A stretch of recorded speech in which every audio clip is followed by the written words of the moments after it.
Hello, everyone, and welcome. My name is Jean Gallagher, financial advisor, founder of Seaside Solutions, and founder of Discover Rising Tides. Welcome to show 34. Discover Rising Tides, how the outside makes the inside better, where we explore the importance of the outdoors and maintaining life balance. Through this series, we'll be talking to women business owners to understand their journey. And we'll also be hearing from Lynn Schuster-Williams, author, coach, and on her segment of Rising Up. But first, today, I'm excited to introduce Alexandra Koys. Hi, Alexandra. Hi, it's nice to be here. Oh, I'm so excited for this. This is really fascinating. So before we dive in, let me just give a quick piece of your bio, and then we'll get to more of your information as well. So Alexandra is the founder and CEO of Lighten, a startup transforming future of the funeral services industry.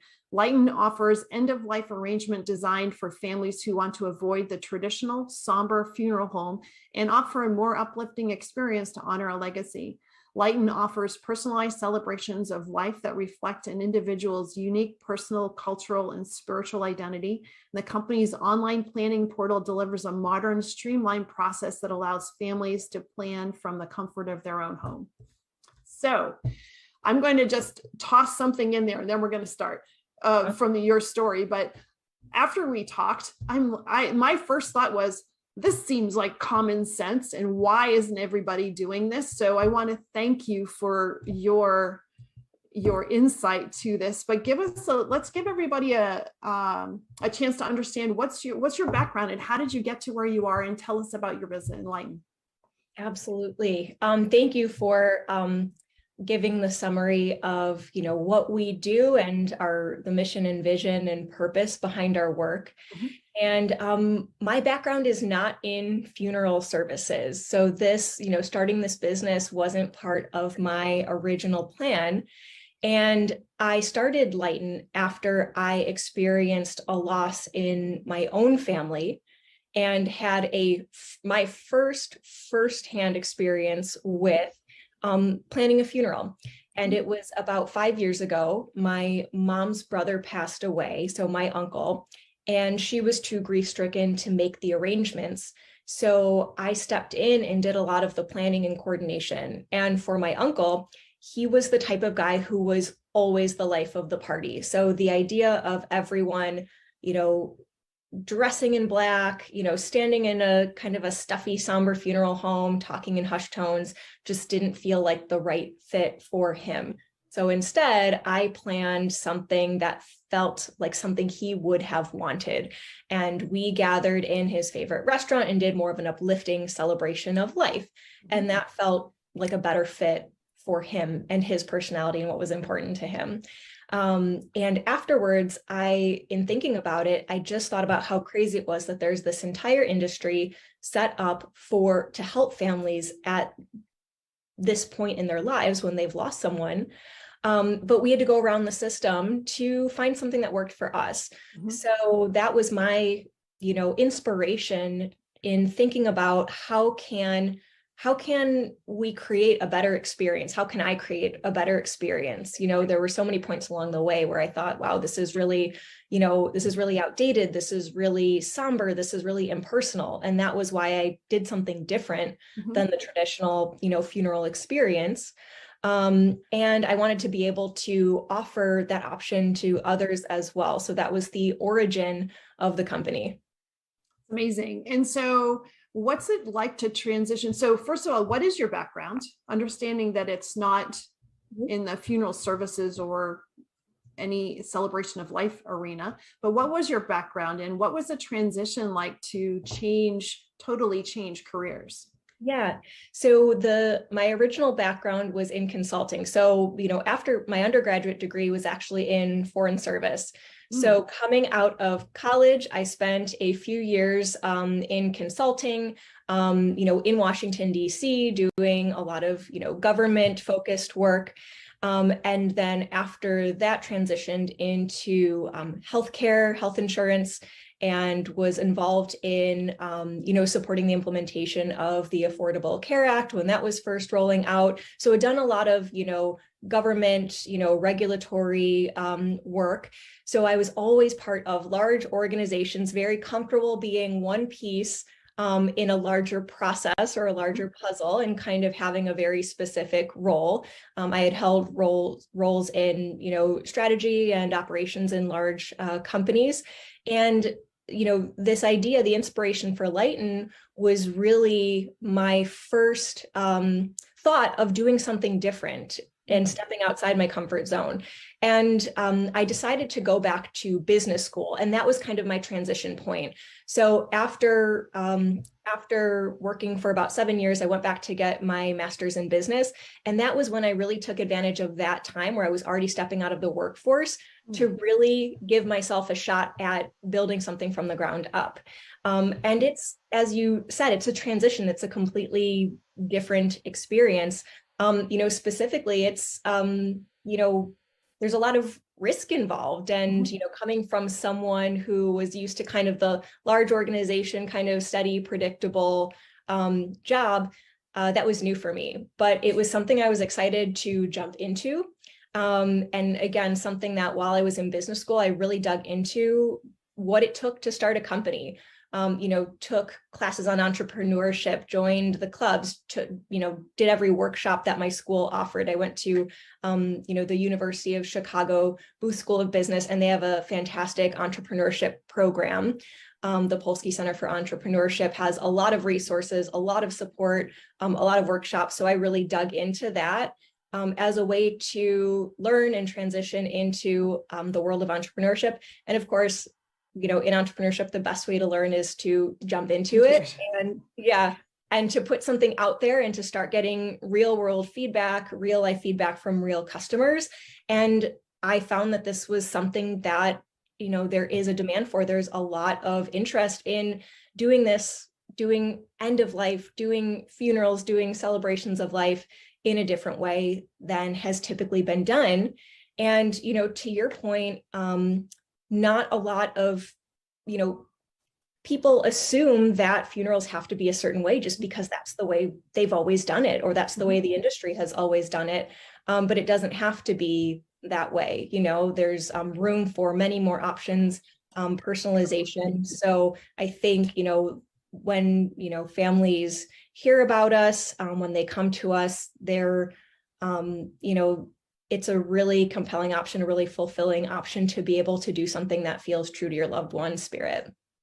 Isn't that the true definition of entrepreneurship is when you are brave enough, right, to take that giant leap off the cliff because you experienced something, and if you experienced it, somebody else needs it too. So to be able to have that insight is amazing. And because, you could attend business school and entrepreneurial classes and everything and still come out going, well, now what do I do? But going into that process with a concept in mind that was really a personal experience, so then it becomes a passion project, it has to make a huge difference. Yeah, it absolutely does. And it is about, it's not about creating an idea and then creating a need for it, in entrepreneurship. It's seeing a need, seeing a pain point, and then being able to think about a way to address that pain point or solve that need in a way that's, that doesn't exist, or in a way that is different than what's been done in the past. Yeah. And so, I've talked to other people that have made that jump from corporate to self-employed or entrepreneur or business owner. And it's not an easy transition, because you're, like you mentioned, you're going from something that's definite. You have a job and a paycheck, and every day you go to work and you know that you're going to get paid and you're successful in what you do. And so for some people is, why would I want to leave if I'm successful in what I do? Why would I want to do that?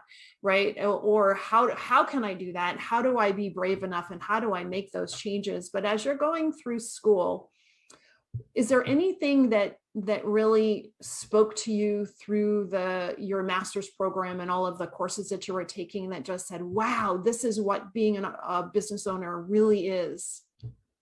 For me, it was about putting something out there and seeing the reception, seeing the reception out in the marketplace. And I think it comes back to, when you talk about the difficulty of making the transition and sort of asking yourself, why am I doing this? You have to have a strong why about why you're doing it. It comes back to the passion. It comes back to the belief that you have in your product, in your work, the passion you have for doing that purpose-driven work of putting your product, your solution out there for others to use, and the belief that you have something that is valuable to other people and can really make a difference in the lives of others or in the world. So I think when it comes to the why, you have to have a strong passion for what you're doing and a strong belief that, that you have something to put out there.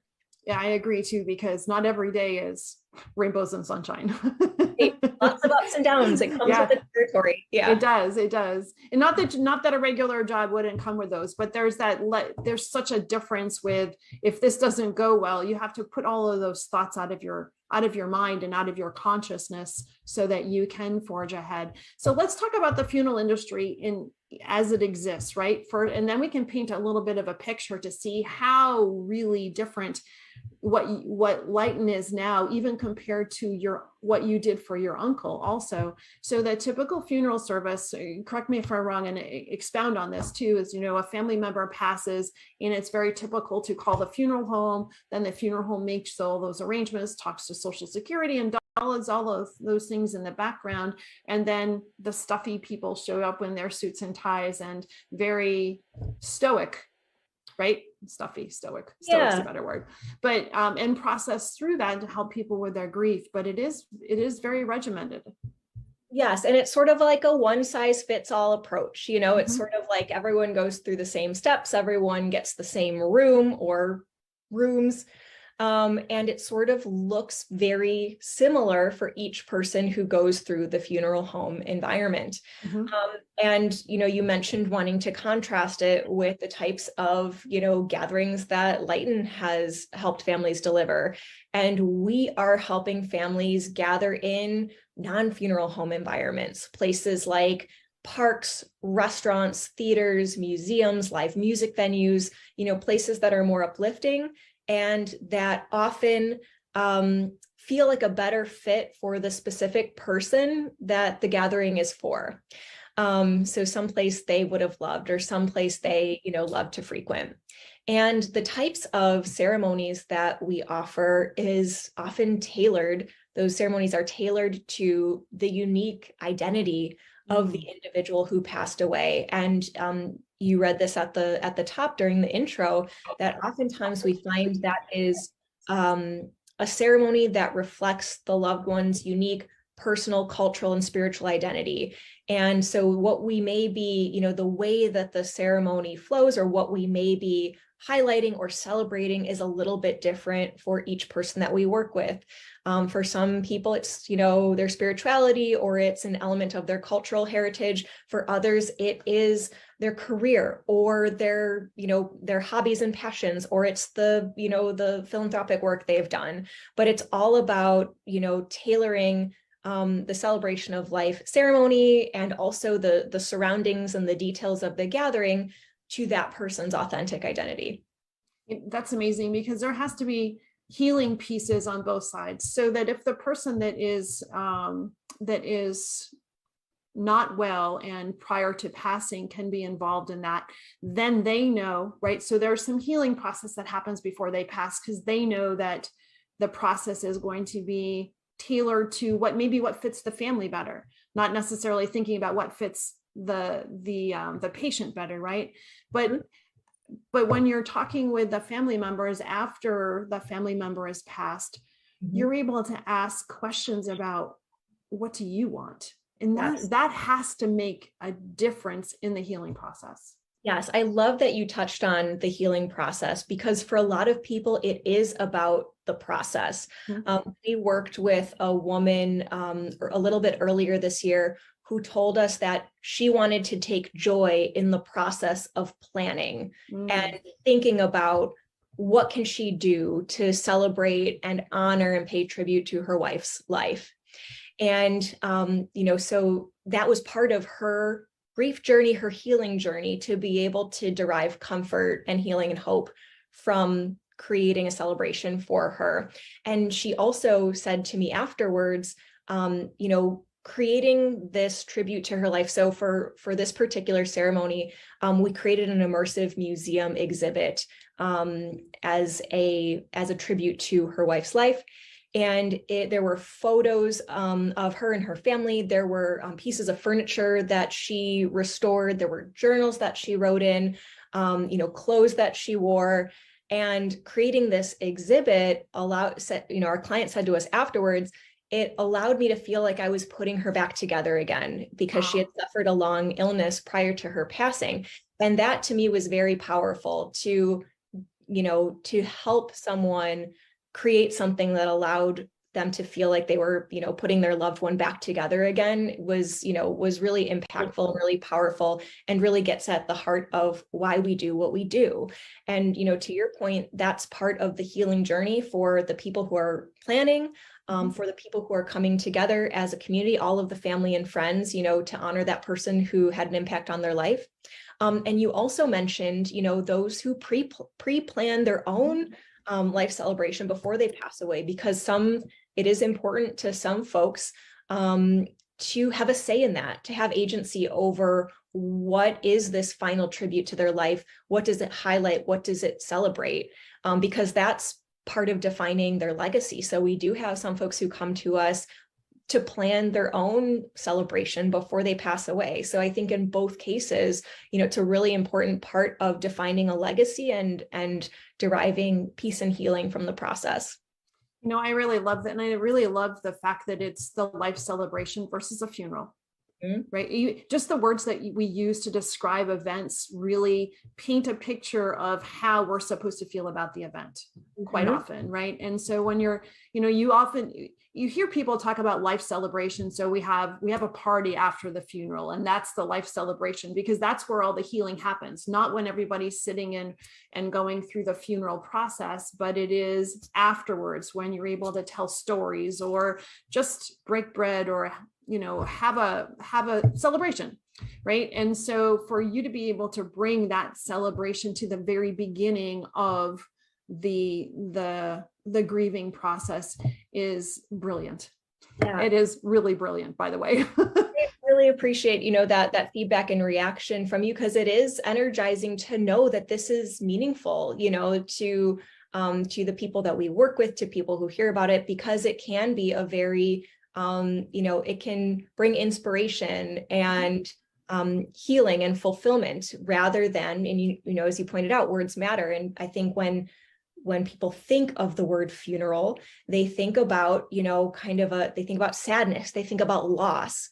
And really a lot of families and individuals who have passed away, said prior to their passing, I don't want you to be focused on the loss. I want you to be focused on the happy memories. I want you to be focused on the good life I lived. I want you to be focused on my accomplishments. So the focus around that gathering, that tribute, that memorialization is really important and has a big impact on how people feel in the moment and afterwards, and how they can kind of then be at peace and move forward with their lives, knowing that they held something that really honors their loved one's spirit and their authentic life.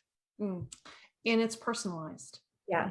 That's also incredible too, because you're able to give them the space to state what they want, or what their family members would want, or what really fits for that particular individual that's passed.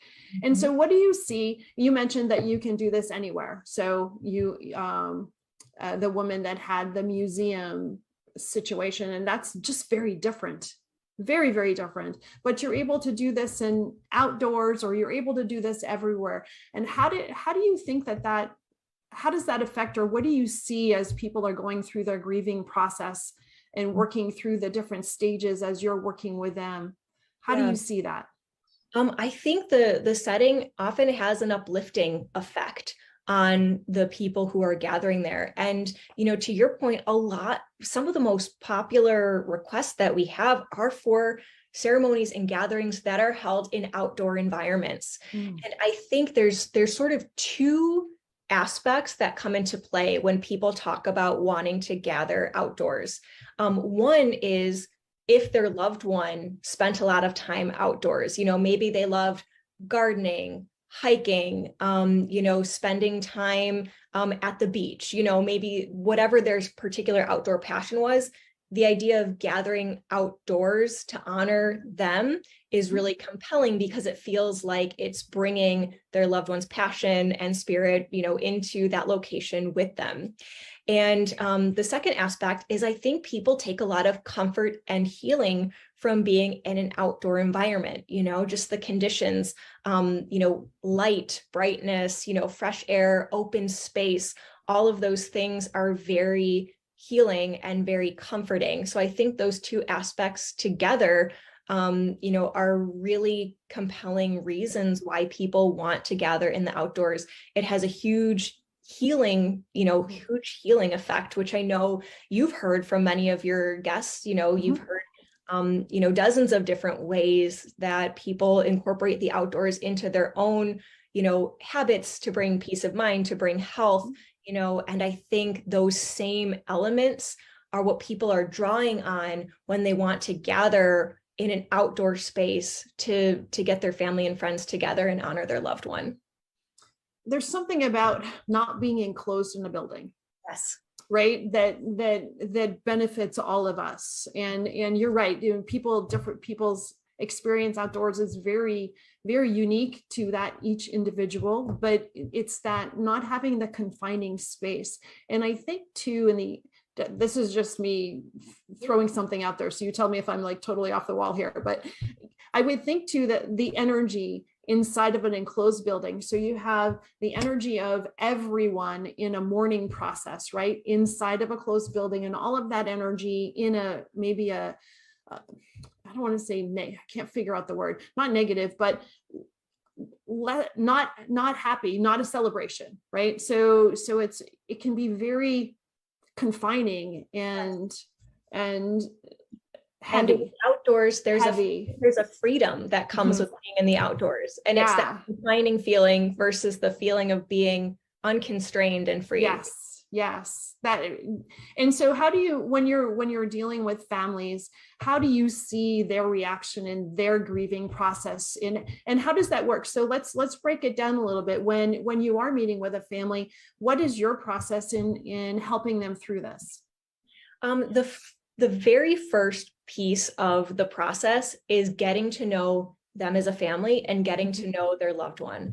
It all starts there, because in order for us to create something that feels right for that loved one or that family, we have to know things like, their personality, or what they spent their time on, or what was important to them. The things that a family may highlight about their loved one differs from person to person, but when we get to know that person's personality and life, we can start to make recommendations around things like tone of the ceremony, around things like particular elements they may want to include, particular, experiential elements they may want to include in the gathering. And so I think it all starts there. That's the main focus. And then a big piece of what we do is we provide a structure for families to work through. Families have the option of either, working through our online planning portal and or meeting with someone that they can bounce ideas off of, or getting consultation around what their options are. And I think providing a structure is really important for families that we work with, because we often don't talk about or plan for death ahead of time. A lot of people shy away from it. So it's this big mystery when you come to the point of having to work through it and having to, engage with what it means to plan after a loved one's passing. So providing a structure to work through brings a lot of comfort and a lot of peace of mind to someone, because they know, here's what I need to work through. There's concrete steps at a time that can feel very overwhelming by the planning process and by, the grief process. So I would say, getting to know their loved one, because that is what the heart of the planning process is, and also providing a structure are two ways that we help facilitate bringing something together, and bringing something together that is truly unique and personalized to that particular, family and their loved one. I love that you're taking the time to learn about them, because I can just assume that when people are when they've been confronted with death in their family, that it must, what would you like? I don't know. Right. So I have no idea, because all they can think about is their loss. But if you're taking the time to honestly coach them through and asking questions and helping them determine what they really do want, and make some appropriate choices for them too. So helpful during that time. Yes, absolutely. And like you said, it can be so overwhelming to even start to think through, what are my options, and how do I make these decisions? What do I center them on? So just starting by asking, who was your loved one? What was important to them? It can start to, bring people into the planning process in a very accessible way, by starting with what they know, which is the person that they lost. That's amazing. And so the process, nobody is the same, right? And no celebration of life is the same. So once you're going through the interview or consultation process, right? And you're helping determine what's best for them, what are the next steps that happen?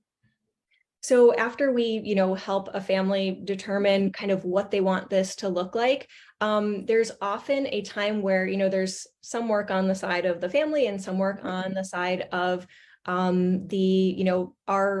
team. And when it comes to the family, a lot of times there's a process of deciding, it's a family affair. It's, who wants to speak, and what particular music we want to play, and what photos do we want to include.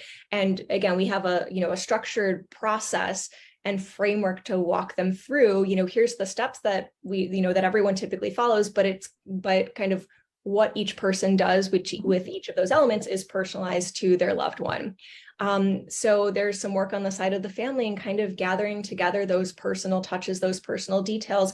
And on, the side of Lighten, we are taking as much of the planning and coordination off of their plates as we can. So if there's a particular, setting that is desired, if there's particular decor that is desired, we're able to handle the arrangement of all of that. So we, provide the structure and the guidance to walk families through the thought process about what they want to plan. And then we take care of then making everything come together behind the scenes, because a lot of times families don't want to be focused on the logistics. They won't want to be focused on, are things in the right place, or, is the live stream working, or, is the food going to arrive on time? They want to be in the moment. They want to remember their loved one. They want to be able to experience the moment. So Lighten takes care of the planning and coordination behind the scenes. I've said it once, and I'll probably say it 5 more times. This is brilliant. This is so common sense. And this is everything that everybody would want. And if they want something a little bit more structured in a more traditional setting, that's fine too. There's nothing wrong with that. But to give people the options and to give the families the options, I think it's so brilliant. So how, yeah. And you're spot on, with the options, for some, it's all about empowering families, right, do what feels right for them. And for some people, that will be something more traditional. And that's what's right for them. And for others, they now have an option that is not the traditional kind of somber approach, if that's not what feels right for their particular loved one and their particular family. So like you said, it doesn't mean, hey, this is the right way and the old way is the wrong way. It just means that there are now options for people who may not want the tradition. I love the word you used. You used empowered, because, through the death of a family member, there has to be a loss of control feeling for everyone. And what you're really giving them the opportunity to feel in control, or I just love the empowered piece to help lift them up in their process and also help lift them up in their healing. So that's a really great word. And so how long has Lighten been in business? So since 2019. So we actually started, just shortly before the pandemic, and the pandemic actually had a big impact on how we were helping families come together. So we started off in a normal world, helping families gather in person. And then in 2020, of course, when the pandemic hit, that really affected how people could gather and how our team was able to assist families in gathering. So throughout the pandemic, we actually did a ton of virtual gatherings, helping family and friends gather in an online environment.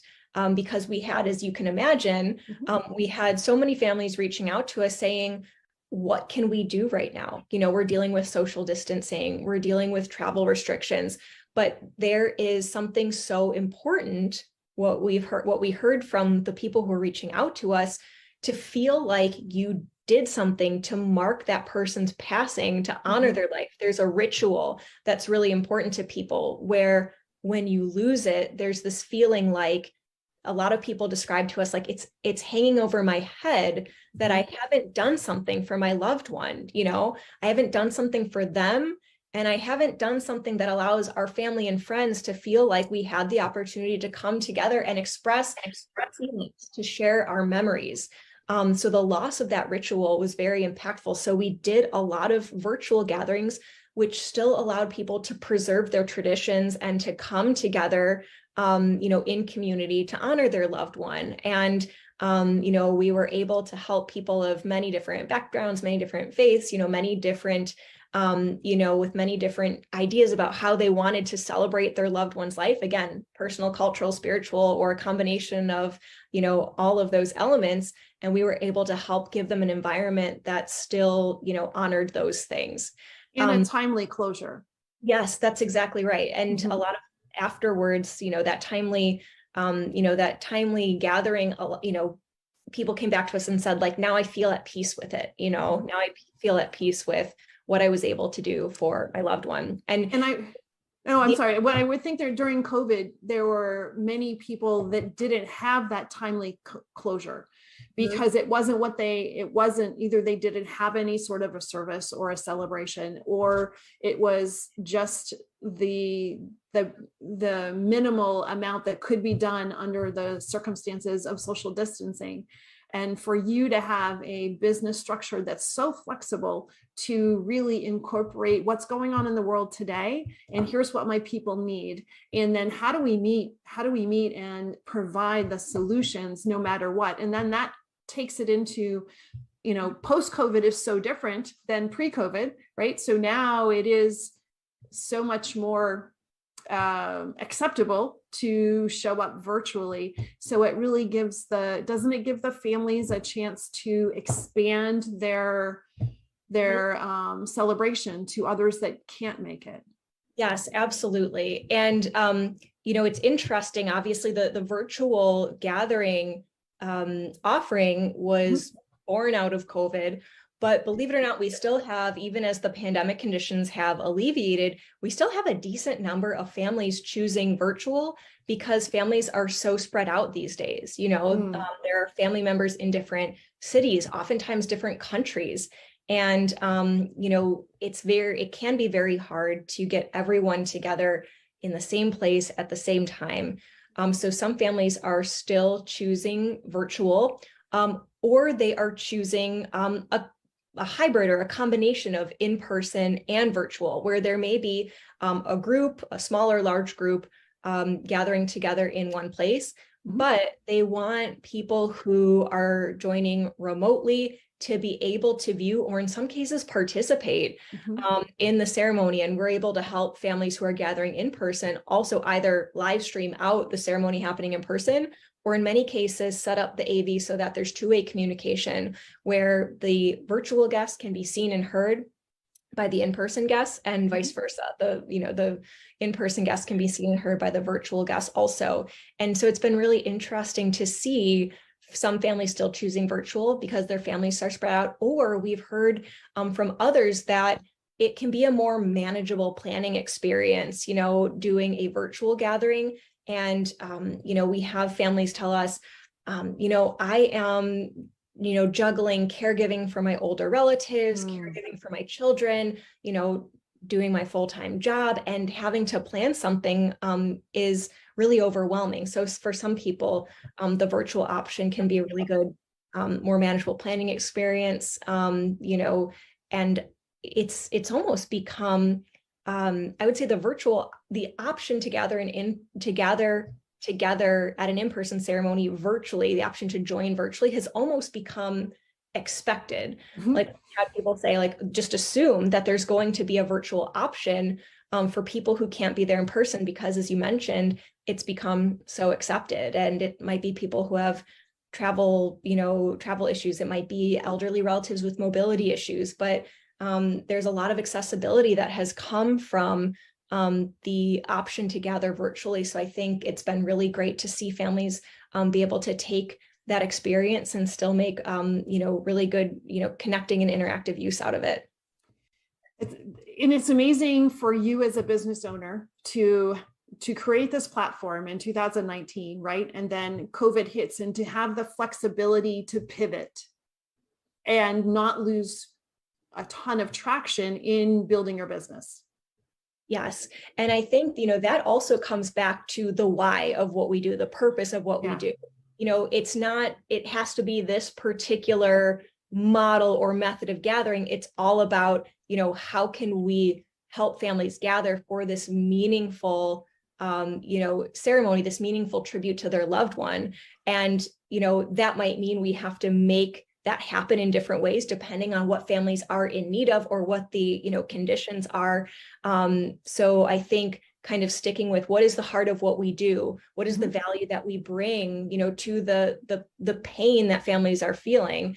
And that can be done in different ways. So, pivoting and to still be able to deliver that value is part of, kind of also part of entrepreneurship and part of, building something new and putting it out there into the world. And so you are in the Chicago area.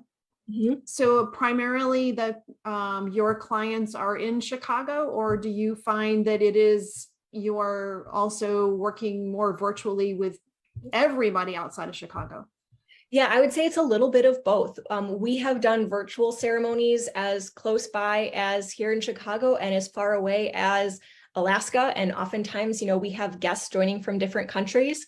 The in-person, we are delivering those primarily in Chicago, but oftentimes, we might have families reaching out to us from different cities. Maybe they are planning an in-person gathering in, a city in Texas, and they need help with the virtual element. So we do have a network of partners of, videographers, for example, or, venues that we can recommend, like partners in other cities, that we're able to still provide those services to others outside the Chicago area as well. Oh, that's fantastic. And so for you as a business owner and going through the process of starting a business, and it's ever changing as it has over the last 3 years, how do you take care of yourself? How do you make sure that you show up for everybody else while they're in their time of loss? I think that's so important because it is important, to be able to take time to find balance. And that is something that I had to learn by doing, because, it doesn't come naturally. I know this. It's not taught in the corporate world. Right. Yeah. Absolutely. And I would say the first, year or two of starting the business, it was, really tough to balance things like, building the business, getting a full night of sleep, exercising, those types of things. But I have learned that I'm better, I'm sharper, I can lead better, think better when I've taken time to balance. And two of my, my favorite go-to activities are running along the lakefront in Chicago, because I live, close by the lakefront, and taking time to meditate also. So those are two ways that I can kind of clear my head, recenter, and, talk about the time outdoors. running, one of the reasons I love it, in addition to, just staying healthy and exercising, it's just the fresh air and time to clear my head, and I think, as we talked about, there is like a healing property to being unconstrained and just being surrounded by nature and beautiful scenery, and being able to run along the lake, to me is really restorative. So that's something that is, key to my routine and kind of helps keep me centered and sharp to do. Yeah. Oh, absolutely. Because you do have to show up and you have to be present for your clients, and that's nothing that you can't fake your way through that. So you have to take care of yourself personally. And it was interesting. I should have written this down. I saw this little, it was not a meme. It was an article. So it was more true than a meme, right? And the walking by the water for 15 or 20 minutes, and what restoratively that does to your brain activity, but also just recalibrating your body and being in a close proximity to the water. And the large lake does act like an ocean. Exactly. I've seen waves up there, and it can look like a nasty ocean on some days, but you're getting that water movement. But just being there does recalibrate. And there's such a difference between, you could run inside on a treadmill, but it doesn't do. That makes me angry. No, I get a little angry when I do that. So. Yeah. And the other thing is, I love that you mentioned like even 15 or 20 minutes, because I think something else I had to learn that I think is important is it doesn't have to be a long, extensive time. It can be small doses, and those small breaks can really make a difference. So for me, prior to starting the business, I used to do like longer distance running, and I used to train for half marathons, and I used to feel like I had to be working towards something in order to make running valuable. But I learned that even if I'm getting out for, 15 or 20 minutes or 30 minutes, that makes a difference. It doesn't have to be, a long distance. It doesn't have to be a race. It can just be to get outside. Or if it's a day where, I don't feel up for a run, getting out for a walk, and just a few minutes can really make a big difference. Yeah, it is. And I struggle with that too. Well, if it's going to be 15 minutes, why bother? Sometimes that happens up here, and that's not a good thing. So, but that short amount of time is just so important. You're right. You're very right about that. Yeah, absolutely. So how do people get in touch with you? How do they reach out? What are, and when in their process of grieving, or in the process of, prior to somebody passing, when is the right time to reach out, and how do they do that? So in terms of the right time to reach out, there is no particular right or wrong time. What we have found is families are ready at different points in time. Some families are reaching out to us, ahead of their loved one's passing. Either they're incorporating their loved one into the planning process, or it might be, my mom just went on hospice and I want to be ready. I want to know what it is I should be thinking about. And I want to kind of start thinking through those things, because we know her passing is imminent. For other families, believe it or not, they'll reach out to us sometimes months, or in some cases years after someone has passed away, because they've done the cremation or the burial, but they haven't quite been ready to put their time and energy and attention into creating a meaningful celebration of life. And for some people, or for most of those people, it's about where they are in their grieving process, and are they ready? For some people, it's like, I really want to be able to speak, but I just can't do that right now. I want to be able to speak and give, a remembrance in front of everyone, and I'm just too emotional. Or for others, it's I'm not ready to think about this right now, and I need some time. And we have some families planning on dates of significance. If it's not right after their passing, maybe they're planning a gathering on that person's birthday, or the anniversary of their passing, or the anniversary of, their marriage. So we see families planning on dates of significance if they're not ready right away. So the right time to, approach us is when they're that ready. ready. Yes, absolutely. Yeah.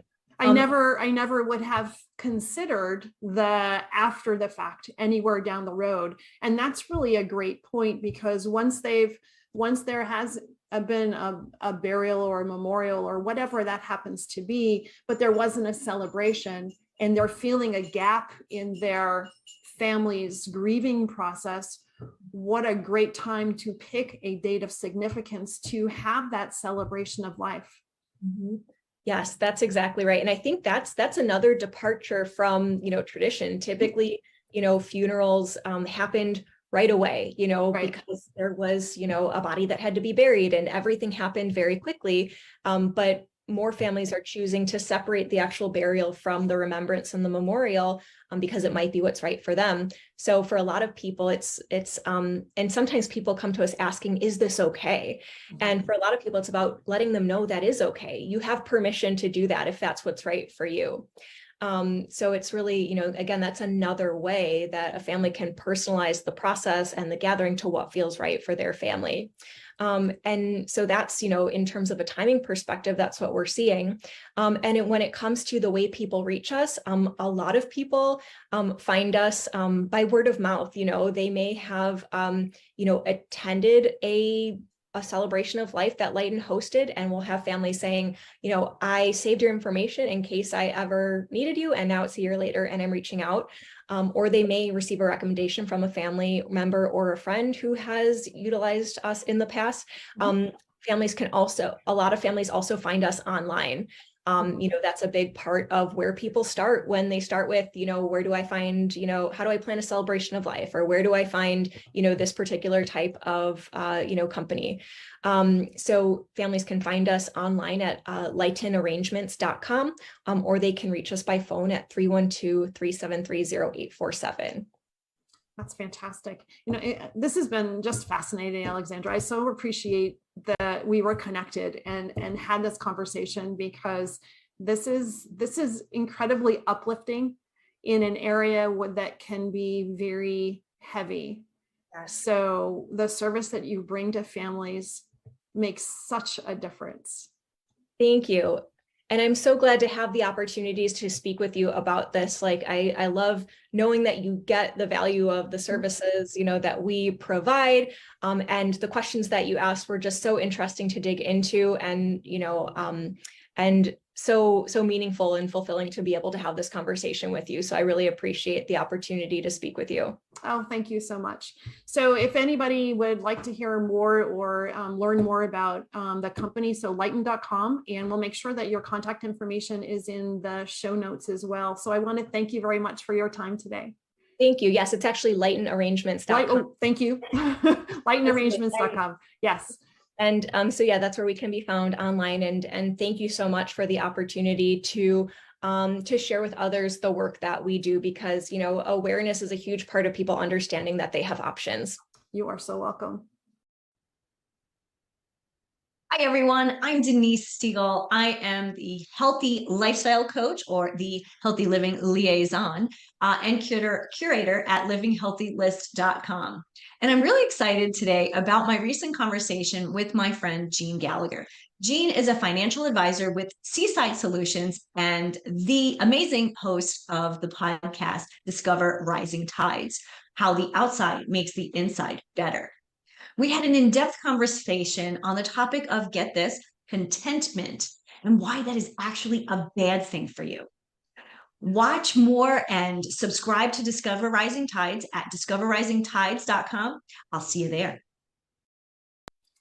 Hey, Lynn. Hi, Jean. How are you today? Just wonderful. So good to see you. Good to see you. We've been talking a lot this week, and I find that fantastic. Me too.